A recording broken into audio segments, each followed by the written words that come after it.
Hey there, what's up? In this video, I'll give you a quick guide on how you can auto-admit participants in Google Meet so they can join without waiting. And by the way, you have two options. So the first one, you will just have to go to your Google Meet and then you will go to your settings and then you will click host controls if it is available for you. And then you will just have to click turn on quick access and let everyone in without asking.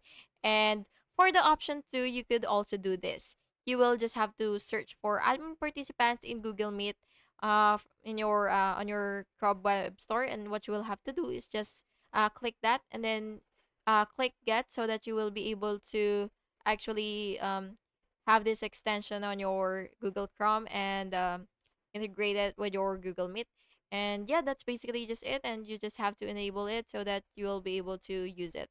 And I hope you found this video helpful, and if you did, please make sure to like and subscribe for more videos like this. Thank you and have an awesome day.